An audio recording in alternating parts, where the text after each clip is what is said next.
très heureux de venir passer du temps avec vous au pied de la croix. Poursuivons la réflexion sur l'œuvre de la croix.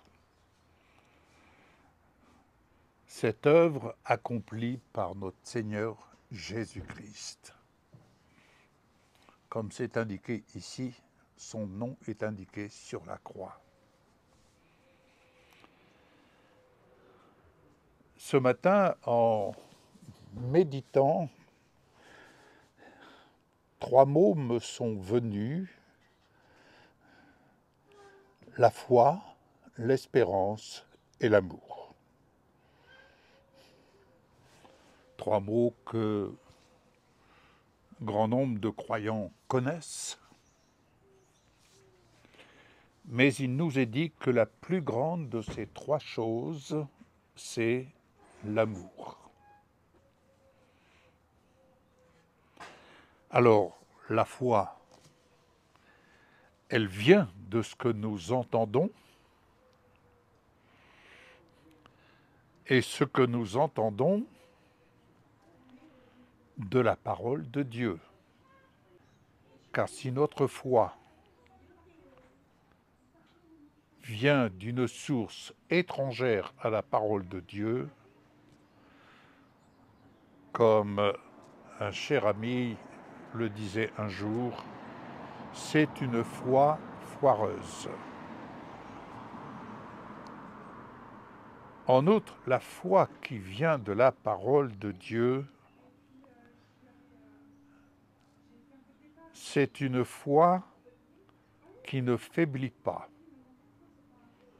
C'est une foi qui est constante. C'est une foi qui est active, elle n'est pas passive.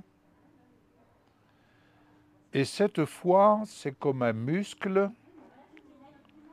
Lorsque nous la mettons en activité, cette foi, elle se nourrit. Elle a besoin de nourriture.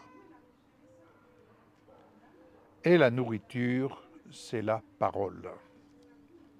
Jésus a dit « Je suis le pain de vie ». La nourriture, c'est la parole, c'est notre pain quotidien. On ne peut pas se séparer de cette nourriture. La foi est donc une œuvre qui est animée par le Saint-Esprit, la 3e personne de la Trinité. Et cette foi nous amène à cette autre marche, l'espérance. La foi nous amène à espérer, et quand je parle d'espérance, ce n'est pas « j'espère que ça va aller mieux », non. Ici, l'espérance nous positionne dans l'attente de ce que la foi étant une ferme assurance des choses que l'on espère est une démonstration. Donc, l'espérance nous positionne dans cette attitude de paix, de confiance. Nous savons que le Seigneur nous porte et que dans les épreuves que nous pouvons avoir à traverser, nous sommes dans la ferme assurance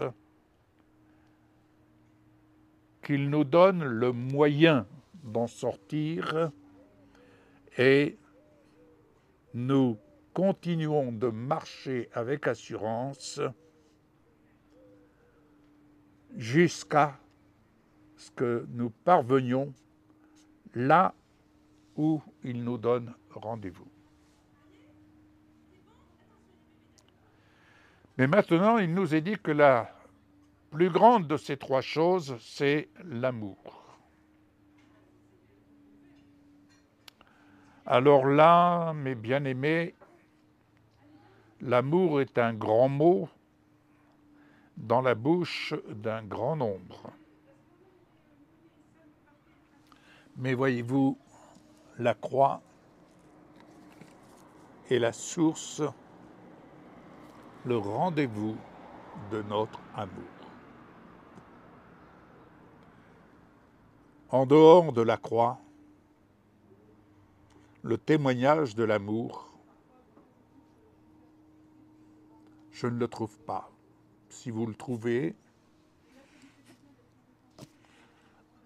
je pense que vous êtes sur un chemin tout autre que celui dont le témoignage que Jésus est venu nous rendre et que Dieu nous rend au travers de Jésus, son Fils unique, le témoignage de l'amour de Dieu s'est manifesté ici.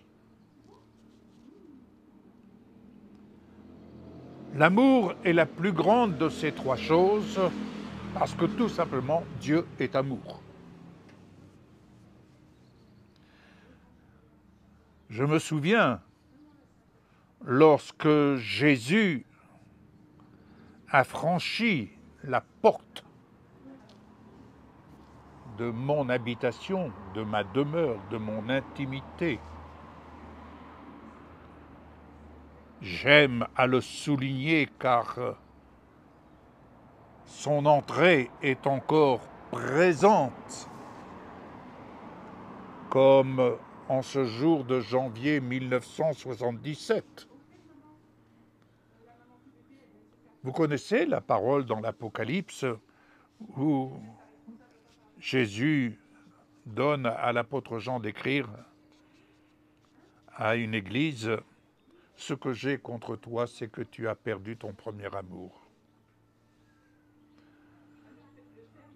Je ne sais pas comment vous lisez cette parole.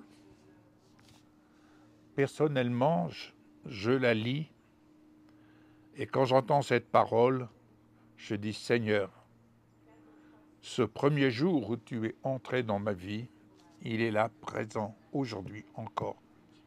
Ce que je vis aujourd'hui, ce que j'exprime aujourd'hui, c'est le fruit de la présence de ce premier amour qui m'accompagne et dans lequel je vis depuis janvier 1977.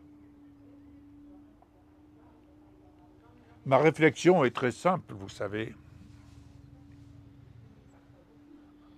Où en êtes-vous avec ce premier amour? Lorsque Jésus est entré dans ma vie, je le précise, je ne me suis pas converti. Je ne me suis pas converti d'une part à une religion, parce que j'en avais pas la possibilité, ni la capacité, et je n'en voyais pas l'intérêt pour ma vie. Mais il y a une chose que la parole de Dieu nous dit, que Dieu lui-même changerait notre cœur de pierre en cœur de chair. Je n'ai donc pas la capacité de changer mon cœur. Donc, quand on est en captivité, comme je l'étais, la croix, l'œuvre de la croix, c'est là que la puissance de Dieu, ayant ramené Jésus-Christ, ayant ressuscité Jésus-Christ, oui, ma vie a été et elle est une résurrection. Une résurrection puisque mon cœur a été transformé, métamorphosé pour devenir le cœur de chair. Et ça, c'est ce cœur converti que le Seigneur a pris en main pour me façonner, pour m'instruire, pour déverser en moi ce qu'il avait résolu, destiné à déverser, afin que je sois au nombre de ceux qui marchent à sa suite. C'est pourquoi marcher à la suite de Jésus, c'est marcher comme au premier jour.